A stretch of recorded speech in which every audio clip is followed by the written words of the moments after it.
नमस्कार, मैं हूं नगमा और आज की हमारी खास रिपोर्ट का नाम है चीन आ रहा है, अमेरिका जा रहा है और सबसे आगे एक क्वेश्चन मार्क। आप पूछेंगे कि ये सवाल आज क्यों? तो इसके पीछे एक यात्रा है, अमेरिका के राष्ट्रपति डोनाल्ड ट्रंप की चीन यात्रा। ये यात्रा 3 दिन की थी, 13 मई से शुरू हुई और 15 को खत्म हुई। यात्रा खत्म हुई लेकिन पूरी दुनिया के सामने कई सवाल खड़े कर गई जिनके जवाब देने की होड़ लगी हुई है। ऐसा इसलिए है क्योंकि अमेरिका और चीन के बीच सुपर पावर बनने की एक लड़ाई चल रही है। अमेरिका कहता है कि वो दुनिया का बॉस है, रिमोट कंट्रोल उसके पास है, दुनिया उसके नियमों से चलती है, और चीन कहता है कि तुम्हारे दिन लद गए, सिंहासन खाली करो कि चीन आता है। ये बात अमेरिका को पसंद नहीं है, फिर भी दोनों आपस में कारोबार करते हैं, लेकिन एक दूसरे के दुश्मनों की पर्दे के पीछे मदद भी करते हैं। जैसे पिछले कुछ दिनों में अमेरिका ने लगातार वेनेजुएला, ग्रीनलैंड, क्यूबा, पनामा में एक्शन किया है क्योंकि इन्हें चीन ने अमेरिका के खिलाफ उकसाया था। ईरान के साथ युद्ध और हॉर्मुज संकट को भी चीन अमेरिका तनाव का नतीजा माना जा रहा है। इसके बावजूद ट्रंप चीन गए। तनाव के बीच हुई इस यात्रा का दुनिया के लिए क्या संदेश है? क्या दुनिया के समीकरण बदल रहे हैं? क्या दुनिया में सत्ता का संतुलन बदल रहा है? क्या चीन दुनिया का बॉस बनने वाला है और अमेरिका के दिन अब खत्म हुए, या फिर चीन और अमेरिका मिलकर दुनिया चलाना चाहते हैं? सवालों का जवाब एक शब्द, थ्यूसिडाइड्स ट्रैप में खोजा जा रहा है, जो मुलाकात के दौरान चीन के राष्ट्रपति ने ट्रंप से बोला है। आइए समझते हैं, क्योंकि दुनिया की हर घटना का असर हमारे घर पर भी पड़ता है।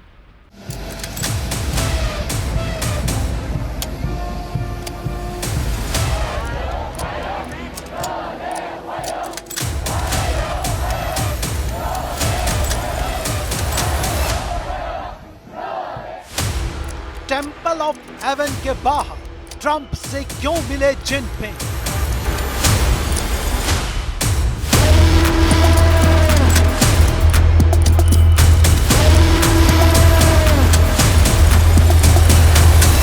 कम्युनिस्ट पार्टी के गोपनीय ऑफिस में ट्रंप को क्यों ले गए जिनपिंग?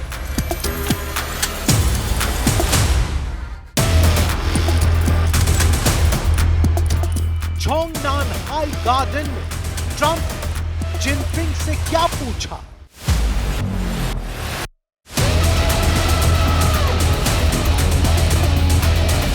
ट्रंप को बार बार लंबे क्यों लग रहे थे जिनपिंग?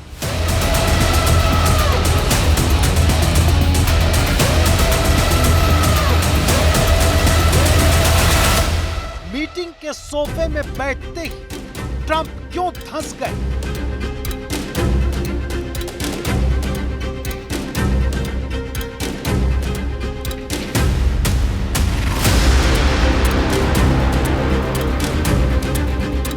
डिनर में चुपचाप जिनपिंग की फाइल क्यों देख रहे थे ट्रंप?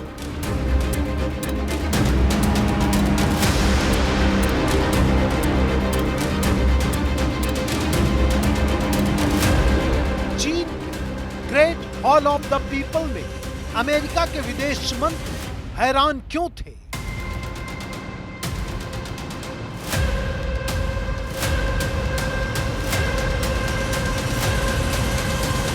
एलन मस्क के साथ सेल्फी लेने के लिए चीन के बड़े उद्योगपति क्यों परेशान?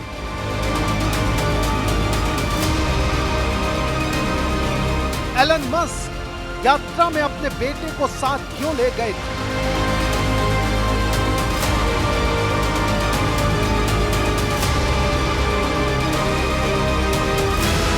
शी जिनपिंग ने डोनाल्ड ट्रंप को गले क्यों नहीं लगाए, केवल हाथ क्यों मिलाया?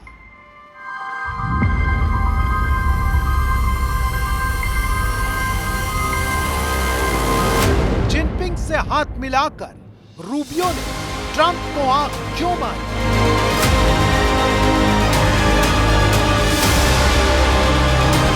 ट्रंप और जिनपिंग के सीक्रेट एजेंट्स के बीच क्यों हुई हाथापाई?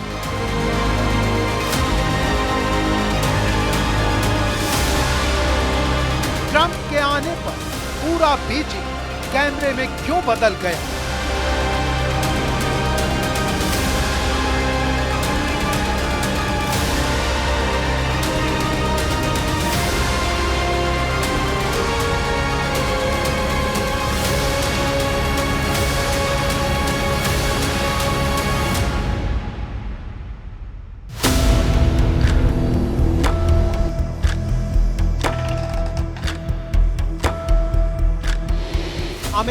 के राष्ट्रपति डोनाल्ड ट्रंप ईरान युद्ध को बीच में छोड़कर हॉर्मुज को मझधार में फंसाकर चीन पहुंच गए,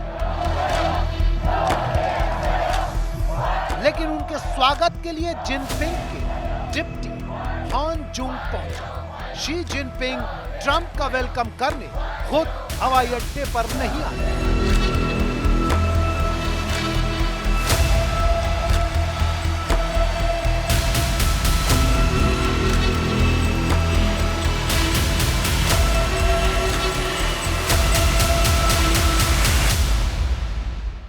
देखिए, चाइना की जो प्रैक्टिस रही है, इसमें शी जिनपिंग जो इनके हैं, ये एयरपोर्ट पे किसी भी वीआईपी को लेने रिसीव करने नहीं गए। पुतिन भी आए थे, पुतिन को भी इन्होंने रिसीव नहीं किया। एक high ranking official, state councillor, उसने रिसीव किया। ट्रंप भी अपनी पहली टर्म में जब 2017 में आए थे, तब भी शी जिनपिंग नहीं गए थे। एक स्टेट काउंसलर था, उसने रिसीव किया था।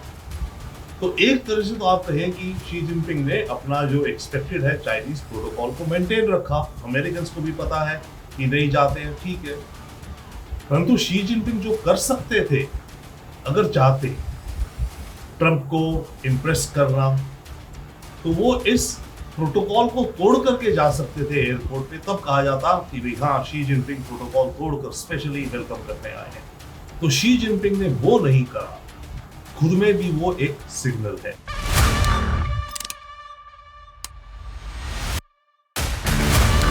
जिनपिंग अगवानी के लिए खुद नहीं आए, ये चर्चा का विषय है, जबकि ट्रंप अपने साथ विदेश मंत्री मार्को रूबियो और युद्ध मंत्री पीट हेग्सेथ को लेके गए। वित्त मंत्री स्कॉट बेसेंट को भी लाए। इसके अलावा ट्रंप के साथ दुनिया के सबसे अमीर व्यापारी एलन मस्क, एनवीडिया के जेसन हुआंग, एप्पल के टिम कुक, इसके अलावा tech, banking, aerospace, agriculture sector के 20 सीईओ मौजूद थे।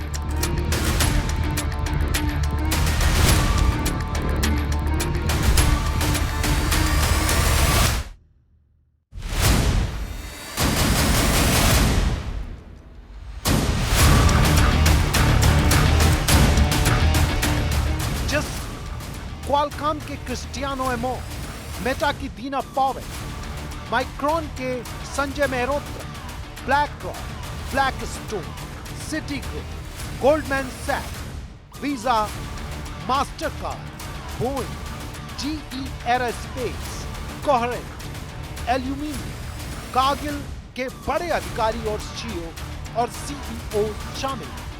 इनकी ताकत का एहसास इस बात से होगा कि इनकी सम्मिलित संपत्ति 10 ट्रिलियन अमेरिकी डॉलर है, जो कि दुनिया के जीडीपी का 10%, दुनिया के कुल व्यापार का 25 से 30%। जबकि अपने बयान में शी जिनपिंग ने दोनों देशों के बीच व्यापार को सबसे ज्यादा महत्व देने का दावा किया है, फिर भी वो हवाई अड्डे पर इन लोगों से मिलने नहीं पहुंचे। हम दोनों इस बात पर सहमत हैं कि चीन अमेरिका संबंध आज दुनिया का सबसे महत्वपूर्ण द्विपक्षीय संबंध है। हमें इसे सफल बनाना है और इसे कभी बिगड़ने नहीं देना है। चीन और संयुक्त राज्य अमेरिका दोनों को सहयोग से लाभ होता है और टकराव से नुकसान होता है। हमारे दोनों देशों को प्रतिद्वंदी के बजाय साझेदार होना चाहिए। हमने एक रचनात्मक चीन अमेरिका संबंध बनाने पर सहमति जताई है, ताकि चीन अमेरिका संबंधों का स्थिर, सुदृढ़ और टिकाऊ विकास हो सके और दुनिया में अधिक शांति, समृद्धि और प्रगति लाई जा सके। You and I have known each other now for a long time. In fact, the longest relationship of our two countries that any president has had, and that's to me an honor. We've had a fantastic relationship. We've gotten along. When there were difficulties, we worked it out. I would call you and you would call me, and whenever we had a problem, people don't know, whenever we had a problem, we worked it out very quickly. We're going to have a fantastic future together. We asked the top 30 in the world, every single one of them said yes. And I didn't want the second or the third in the company. I wanted only the top and they're here today to pay respects to you and to China. And they look forward to trade and doing business, and it's going to be totally reciprocal on our behalf.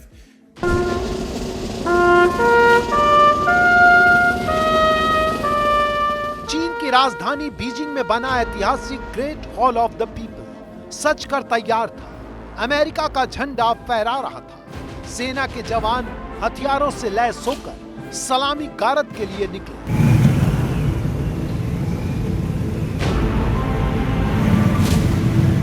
Trump अपनी बख्तरबंद beast में पहुंचते हैं। चीनी राष्ट्रपति Jinping अपने खास लोगों के साथ अगवानी के लिए आगे बढ़ते हैं। ट्रंप और जिनपिंग का हैंडशेक होता है। ट्रंप और जिनपिंग गले नहीं मिलते, जबकि 15 अप्रैल 2026 को राष्ट्रपति ट्रंप अपने सोशल मीडिया अकाउंट में लिखा था कि वो जब जिनपिंग से मिलेंगे तो ट्रंप को बिग हग देंगे। लेकिन जब दोनों मिले तो जिनपिंग गले नहीं मिले। ट्रंप ने हाथ मिलाया, जिनपिंग के हाथ को ठोका, लेकिन मिलाप नहीं हुआ।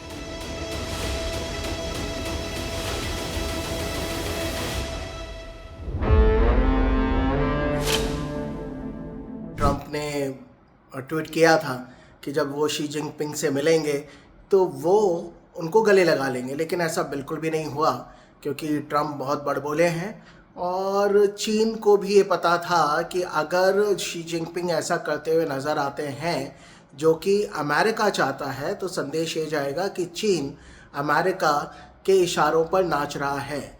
और इसी वजह से इस बार काफ़ी सख्ती के साथ चीन ने ट्रंप के साथ व्यवहार किया, यहाँ तक कि वो रेड कारपेट पर खड़े रहे।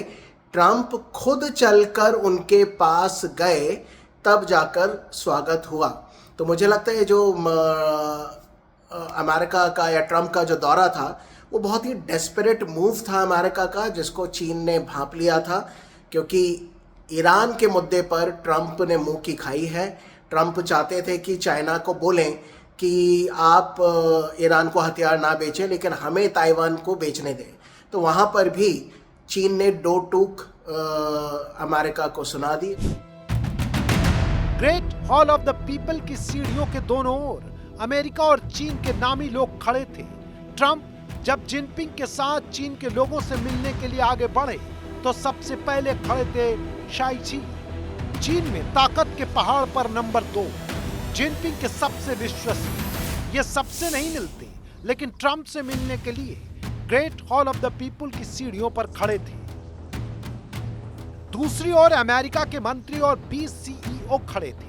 दुनिया में पावर और इकोनॉमी का सबसे बड़ा मेला, जिसमें बिजनेस भी है और वॉर भी।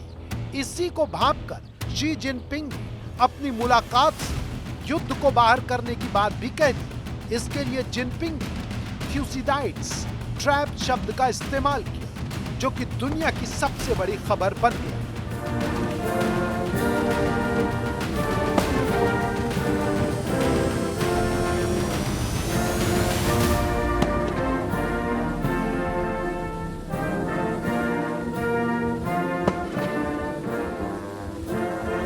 प्रिय राष्ट्रपति ट्रंप, बीजिंग में आपसे मिलकर मुझे अत्यंत प्रसन्नता हो रही है। ये आपकी 9 वर्षों में चीन की पहली यात्रा है। हमारी आज की मुलाकात विश्व भर का ध्यान आकर्षित कर रही है। वर्तमान समय में ऐसी परिवर्तनशीलता जो एक शताब्दी में नहीं देखी गई, तेजी से दुनिया भर में विकसित हो रही है और अंतर्राष्ट्रीय स्थिति गतिशील तथा अस्थिर है। विश्व एक बार फिर एक नए मोड़ पर खड़ा है। क्या चीन और संयुक्त राज्य अमेरिका तथाकथित थ्यूसिडाइड्स ट्रैप को पार कर सकते हैं और महाशक्तियों के संबंधों का एक नया मॉडल बना सकते हैं? क्या हम मिलकर वैश्विक चुनौतियों का सामना कर सकते हैं और दुनिया के लिए अधिक स्थिरता प्रदान कर सकते हैं? क्या हम दोनों देशों के लोगों के कल्याण और मानवता के भविष्य के हित में अपने द्विपक्षीय संबंधों के लिए एक उज्जवल भविष्य का निर्माण कर सकते हैं? ये ऐसे प्रश्न हैं जो इतिहास, विश्व और जनता के लिए अत्यंत महत्वपूर्ण है। ये हमारे समय के प्रश्न हैं, जिनका उत्तर हम प्रमुख देशों के नेताओं के रूप में हमें मिलकर लेना होगा।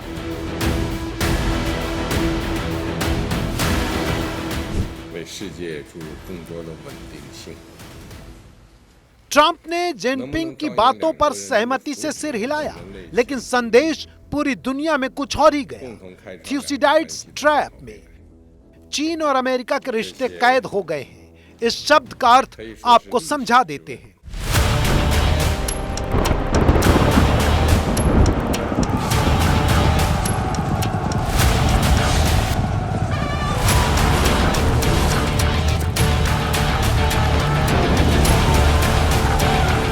थ्यूसिडाइड्स यूनानी इतिहासकार का नाम है जो कि 460 ईसा पूर्व हुए थे।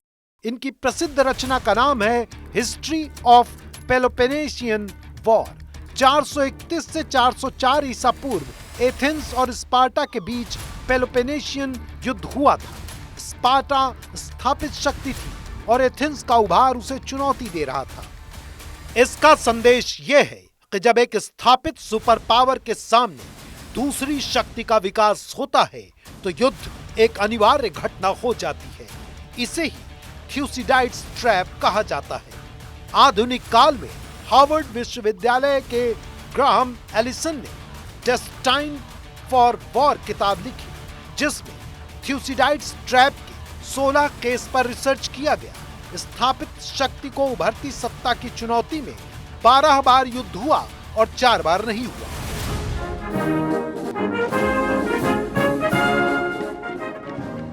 चीन ने अमेरिका से कहा कि वो 4 की संख्या में रहना चाहता है, 12 में नहीं। चीन के प्रसिद्ध युद्ध का सिद्धांत भी है कि वो दुश्मन को बिना वॉर के जीतने की रणनीति पर विश्वास करता है। अमेरिका चीन के इस तेवर को समझता है।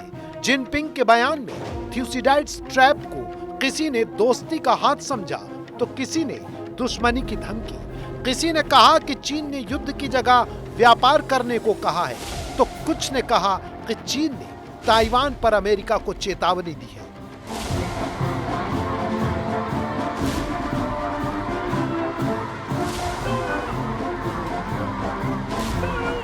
दरअसल ये एक चुनौती है जहां नव शक्ति स्थापित शक्ति को कहीं ना कहीं ये संदेश दे रही होती है, रीड बिटवीन द लाइन ये है कि अब नई शक्ति मैं हूं। तो अभी जब ट्रंप ने अमेरिका की यात्रा की तो ट्रंप ने तो शी की बढ़ चढ़कर तारीफ की, लेकिन जब हम शी को देखते हैं तो उनके संदेश बड़े सटल रहे और उसके बीच में बड़े कूटनीतिक रीड बिटवीन द लाइंस थे। वो क्या थे? वो ये थे कि अमेरिका चीन के इंटरनल मैटर्स में ना पड़े। जैसे ताइवान के मैटर को लेकर के चीन किसी भी देश का एक जो विरोधी रुख है उसको बर्दाश्त नहीं करेगा। लगभग इस प्रकार का संदेश आप शी के एड्रेस और शी के जो जेस्चर्स हैं उसमें देख सकते हैं।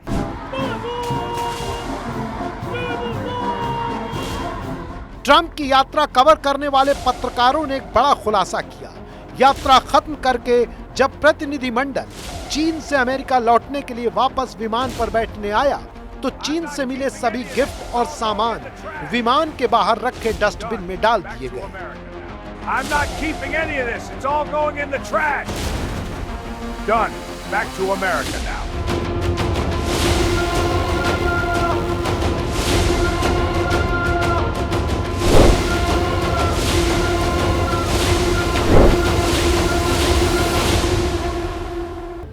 दुनिया का किंग कौन? चीन और अमेरिका के बीच जंग चल रही है। दोनों के अपने अपने दोस्त और अपने दुश्मन हैं। दोनों देश एक दूसरे पर भरोसा नहीं करते हैं, लेकिन कारोबार करते हैं, एक दूसरे से बात करते हैं। लेकिन एक यात्रा ने इस बात पर जोर दिया है, वो ये कि दोनों देश एक दूसरे की ताकत को पहचानते हैं। दोनों अपने अपने डोमेन में खेलना चाहते हैं। लड़ाई इस बात की है कि दुनिया का रिमोट कंट्रोल किसी एक के पास ना रहे। संतुलन बनाने की इस लड़ाई में चीन ने अमेरिका से कहा है कि रिश्तों में कंस्ट्रक्टिव स्ट्रेटेजिक स्टेबिलिटी होनी चाहिए। चीन नहीं चाहता कि अमेरिका उसे अपना स्ट्रेटेजिक कंपेटिटर समझे। मतलब अविश्वास के बीच भरोसे की खोज चल रही है। चीन अमेरिका से कह रहा है कि तुम ताइवान से दूरी बनाओ और अमेरिका चीन से कह रहा है कि मेक अमेरिका ग्रेट अगेन में उसकी मदद करो। लेकिन दोनों देशों की तरफ से यात्रा पर जो बयान आए हैं उनकी स्क्रिप्ट अलग अलग है। महत्वपूर्ण मुद्दों पर दोनों के बयान अलग अलग हैं। कुछ लोग यात्रा को डिप्लोमैटिक कोरियोग्राफी कह रहे हैं, मतलब हर कदम एक संदेश के लिए बारीकी से बुना गया है। सवाल यह है कि ताइवान, तेहरान और ट्रेड पर इस यात्रा में क्या हुआ, या ये यात्रा सिर्फ पावर सिग्नल का मंच बनकर रह गई।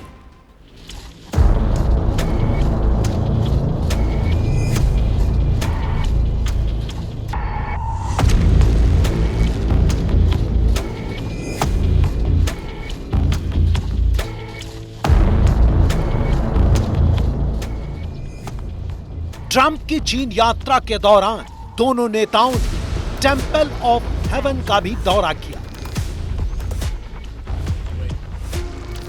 इसे यात्रा का सांस्कृतिक पहलू बताया गया। टेंपल ऑफ हेवन 600 साल पुराना है। इसे मिंग वंश के शासकों ने बनवाया था।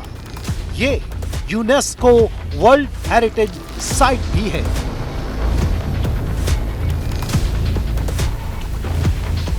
यहां चीन के सम्राट अच्छी फसल की पूजा करते थे। ये चीन के धर्म, वास्तुकला और संस्कृति की प्राचीनता का प्रतीक है। एक्सपर्ट्स का मानना है कि जिनपिंग ने टेंपल ऑफ हेवन को यात्रा का हिस्सा इसलिए बनाया ताकि वो ट्रंप को चीन की कल्चर की मजबूती दिखा सके। मेक अमेरिका ग्रेट अगेन वाले मागा प्रेसिडेंट को चीन की ग्रेटनेस समझा सके।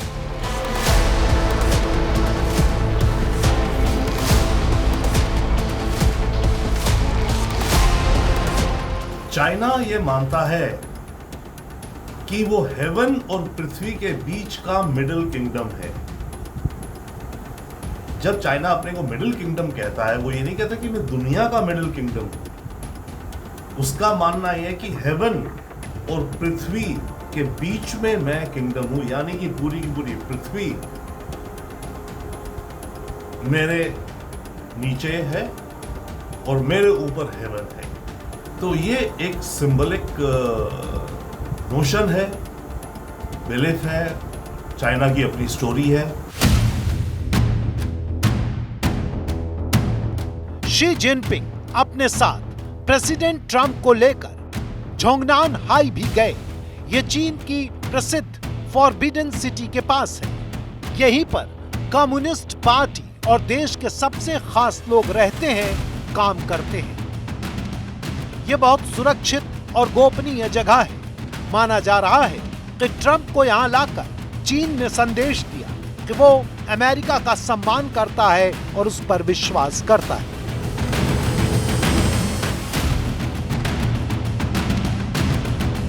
यहां ट्रंप को पता चला कि चीन के पास तो 400 साल पुराने पेड़ हैं, जबकि उनका अमेरिका कुल 250 साल पुराना राष्ट्र है।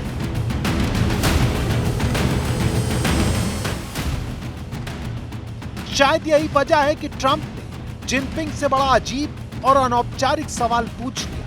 ट्रंप ने जिनपिंग से कहा कि यहां मुझसे पहले किसी और को लाए हो। जिनपिंग ने कहा, हां, रूस के राष्ट्रपति व्लादिमीर पुतिन को, जिन्हें जिनपिंग अपना पर्सनल दोस्त कहते हैं।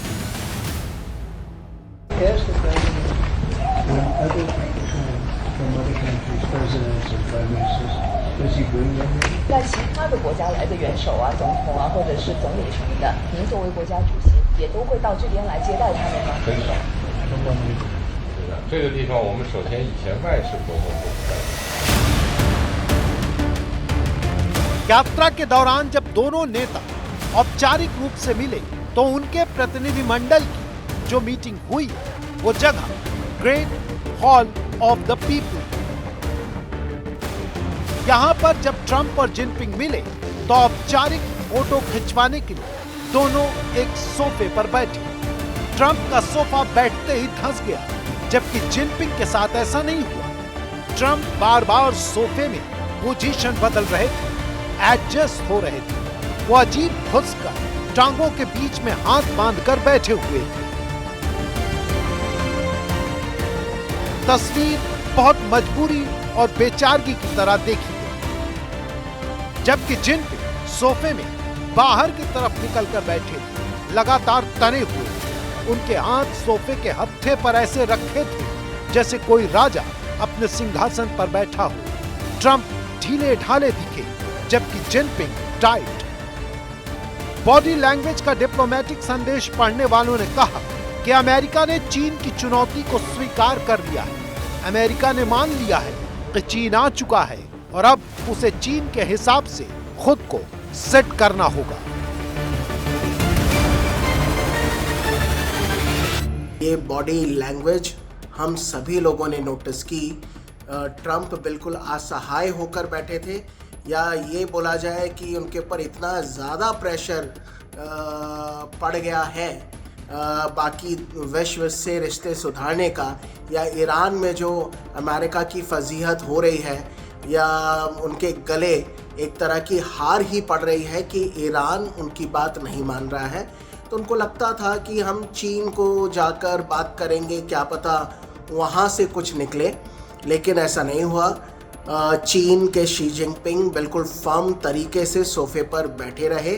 चीन ने भी अमेरिका को ये दिखा दिया कि आप अगर यहाँ पर आए हैं तो आपको हमारे और टर्म्स एंड कंडीशन पर हमसे बातचीत करनी पड़ेगी। अब चीन अमेरिका के सामने नतमस्तक हो ऐसा ज़रूरी नहीं है। ये शी जिनपिंग ने इस ट्रंप के दौरे पर ये अमेरिका को बिल्कुल चेता दिया। अमेरिका के प्रतिनिधिमंडल में उनके विदेश मंत्री मार्को रूबियो शामिल थे। पूरी दुनिया उनकी वो तस्वीर देख रही है जिसमें वो चीन के great Hall of the People की छत को देखकर हैरान है। तरह तरह के इशारे कर रहे हैं। उनके कद के आदमी से ऐसे व्यवहार की अपेक्षा शायद नहीं की जाती है, क्योंकि वो चीन में पर्यटक बनकर नहीं गए थे। वो वहां राष्ट्रपति के प्रतिनिधिमंडल के सदस्य थे, कथित महान अमेरिका के विदेश मंत्री थे। इतना ही नहीं, मार्को रूबियो चीन में प्रतिबंधित हैं। उनकी चीन एंट्री पर प्रतिबंध है। वर्ष 2020 में चीन ने उनके ऊपर बैन लगाया था, क्योंकि बतौर सीनेटर रूबियो ने चीन के उन कदमों की आलोचना की जो उसने अपने यहाँ उइगर मुसलमानों और हांगकांग के लोगों पर उठाए। लेकिन चीन ने उनकी यात्रा के लिए उनके नाम की स्पेलिंग में बदलाव किया, उन्हें राष्ट्रपति के साथ चीन आने दिया। शायद यही वजह थी कि राष्ट्रपति जिनपिंग से हाथ मिलाने के बाद रूबियो ने पलटकर ट्रंप को आंख मारी थी।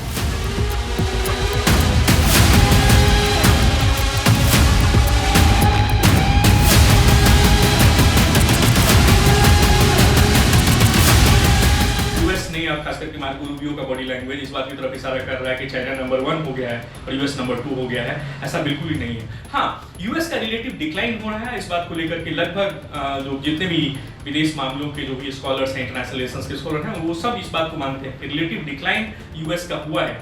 लेकिन स्टिल यूएस दुनिया की नंबर 1 इकोनॉमी है, यूएस नंबर 1 सुपर पावर है, इसमें भी कोई डाउट नहीं है। China definitely has come up in a big way. China एक नंबर 2 शक्ति के रूप में निश्चित रूप से उभरा है। ये डिबेट अंतर्राष्ट्रीय संबंधों, अंतर्राष्ट्रीय संबंध के विज्ञान के स्कॉलर के बीच में ये चल रहा है कि क्या हम लोग वापस से बाइपोलैरिटी के दौर में चले जाएंगे। राजकीय यात्राओं में डिनर डिप्लोमेसी का बहुत महत्व होता है। चीन ने भी प्रेसिडेंट ट्रंप और उनके साथियों को डिनर दिया। यहां ट्रंप ने टोस्ट किया, उन्हें वाइन ऑफर की। ट्रंप ने उसे सिप किया। इसे चीन में गानबेई कहते हैं, जबकि अमेरिका में दावा है कि ट्रंप शराब नहीं पी। फिर भी चीन का भरोसा बनाने और सत्कार के सम्मान में उन्होंने वाइन सिप की। इसके बाद ट्रंप अपनी कुर्सी पर आए। चीन के राष्ट्रपति उठकर गए तो ट्रंप उनकी टेबल पर रखी एक फाइल जैसी चीज को खोलकर देखने लगे। इसे डिप्लोमेसी में सही नहीं माना जाता। हालांकि ट्रंप आमतौर पर अपने व्यवहार और भाषा में जितने पक्कड़ और बिंदास हैं, उतने चीन में नहीं दिखे। वो बहुत बंधे बंधे और सीमित देखे गए, अपने कलर्स में नहीं आ सके। ट्रंप की अमेरिका यात्रा ही अपने आप में ऐतिहासिक है। ऐसे में एक शांतिपूर्ण माहौल में ये उनकी यात्रा रही, वार्ता हुई और वे लौटे, तो मुझे लगता है कि यही काफ़ी क्रेडिटेबल है। लेकिन हाँ, जब हम ये फूड डिप्लोमेसी या इन तमाम जो वहाँ पर जिस प्रकार की व्यवस्थाएं की गई उसके रीड बिटवीन लाइंस पर जाते हैं तो बिल्कुल ये प्रोटोकॉल के तहत था, प्रोटोकॉल के ऊपर ओवर एंड अबाउट जाकर के कुछ भी नहीं किया। हालांकि ट्रंप के साथ आए प्रतिनिधिमंडल में एलन मस्क अपने पूरे रौब और रंग में देखे गए। वो साथ में अपने बेटे एक्स को भी लाए थे, जो हाई प्रोफाइल मीटिंग के दौरान अपने पापा के साथ उछलता खेलता देखा गया।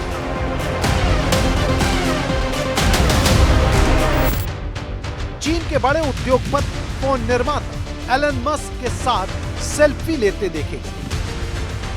डिनर के दौरान एनवीडिया के सीईओ भी सेल्फी का केंद्र है।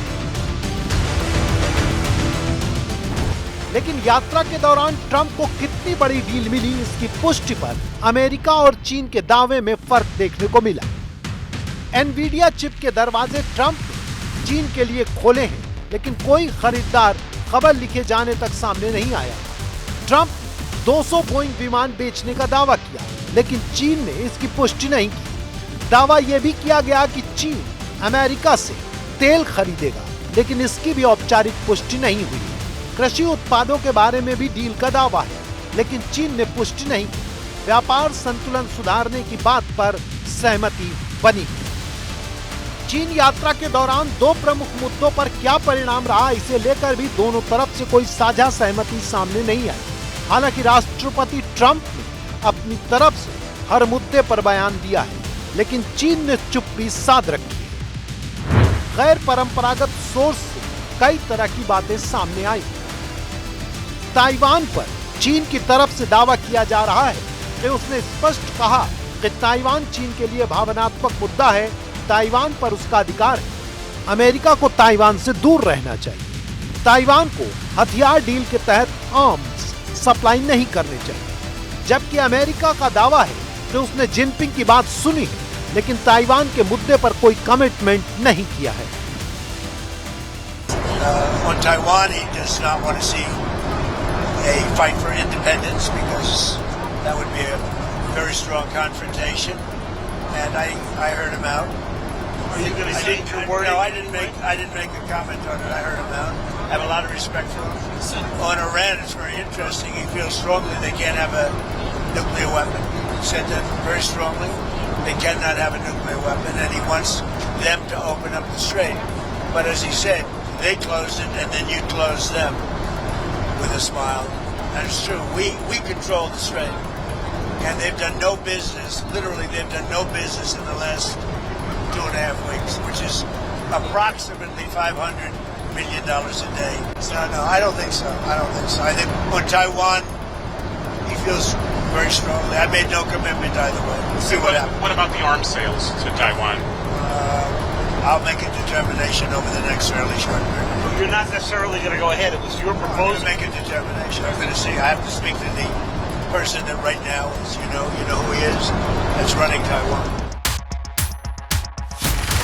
हथियारों की डील पर अगर अमेरिका ताइवान से औपचारिक बात करता है तो ये चीन को मंजूर नहीं है। वैसे ईरान वॉर के बाद से पूरी दुनिया में ये दावा किया जा रहा है कि अमेरिका ने चीन को ताइवान थाली में परोस कर दे दिया है। अब ट्रंप के पास ताइवान जिनपिंग को रोकने का नैतिक अधिकार नहीं बचा। वैसे दावा है कि यात्रा के दौरान अमेरिका के व्यापार मंत्री ने चीन से तेहरान को लाइन पर लाने की बात कही है, लेकिन चीन ने इस पर भी कोई आधिकारिक बयान नहीं दिया था।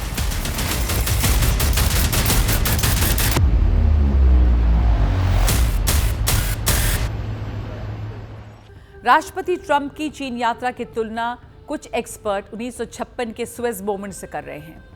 सुएज मोमेंट डिप्लोमेसी में उस स्थिति को कहते हैं जबकि कोई पुरानी महाशक्ति अपनी सीमा को समझती है। पूरी कहानी यह है कि 1956 में मिस्र ने अपनी जमीन पर बनी सुएज कैनाल का राष्ट्रीयकरण कर दिया। मतलब कि वहां से निकलने वाले ट्रैफिक का नियंत्रण अब मिस्र के पास चला गया। इससे पहले ब्रिटेन और फ्रांस के पास सुएज कैनाल का रेगुलेशन था। इजराइल, फ्रांस और ब्रिटेन ने मिस्र पर हमला कर दिया, लेकिन तब अमेरिका और रूस ने मिस्र पर इस हमले का विरोध किया। इंग्लैंड तब महाशक्ति था। जिसके बारे में कहा जाता था कि उसके राज्य में सूरज कभी भी नहीं डूबता, लेकिन इस घटना के बाद से ग्रेट ब्रिटेन के सूर्यास्त का ऐलान हो गया। अमेरिका नई शक्ति बनकर उभरा। तो क्या इस यात्रा का भी ये संदेश हो सकता है कि चीन का वक्त अब शुरू होता है?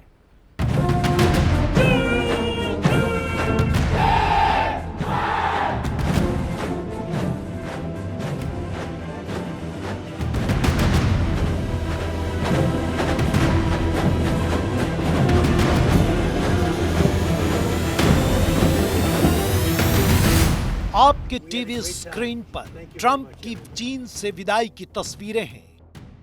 ये उसी बाग के बाहर की तस्वीरें हैं जिसे चीन में बहुत गुप्त और महत्वपूर्ण माना जाता है, जहां पार्टी और सरकार के लोग रहते और काम करते हैं।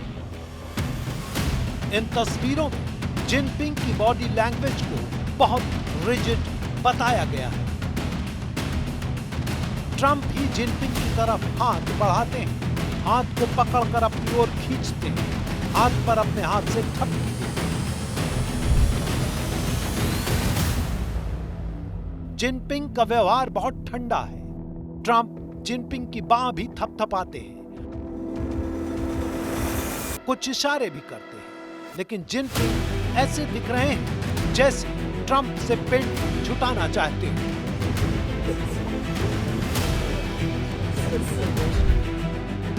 लेकिन फिर भी ट्रंप यात्रा के समापन को ग्रेस बताते हैं।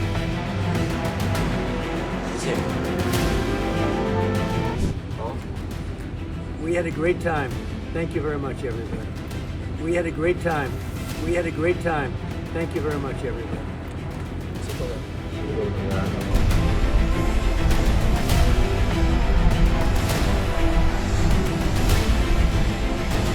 चीन से लौटे ट्रंप अब जिनपिंग अमेरिका आएंगे। दूसरे कई आयोजनों में भी दोनों नेताओं की मुलाकात होनी है, लेकिन फिलहाल इस यात्रा में बहुत कुछ पढ़ने और समझने की कोशिश चलती रहेगी।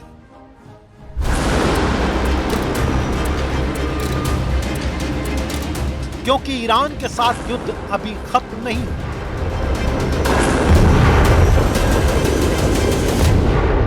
होर्मुज का संकट दुनिया पर बरकरार है।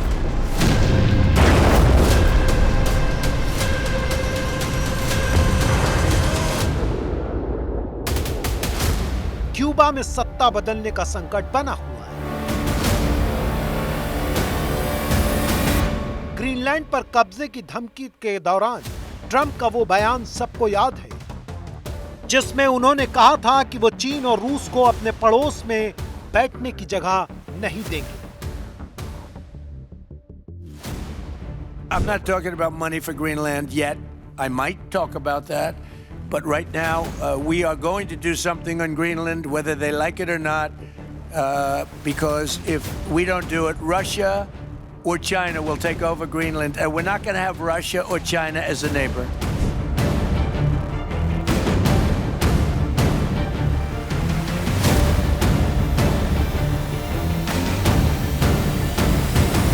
वैसे तो ट्रंप अभी चीन के बॉलरूम की भी तारीफ कर रहे हैं, लेकिन फिलहाल ताइवान, तेहरान और टैरिफ चीन और अमेरिकी रिश्तों की लक्ष्मण रेखा है।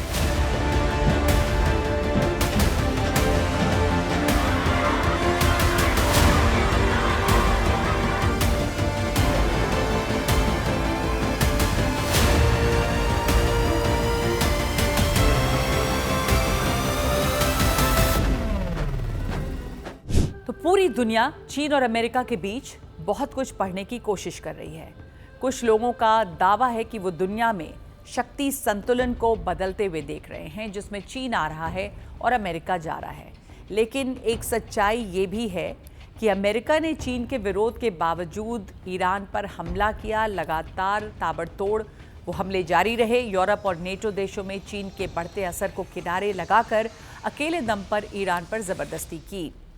एनर्जी के नए स्रोत हों, हथियार हों, अंतरिक्ष हो या फिर इनोवेशन और व्यापार, अमेरिका हर जगह अभी भी मजबूती से अपनी जगह बनाए हुए है। ऐसे में दोनों के बीच दुश्मनी का मैनेजमेंट ही चलेगा। दोनों देश थ्यूसिडाइट्स ट्रैप से बचने की कोशिश करते रहेंगे।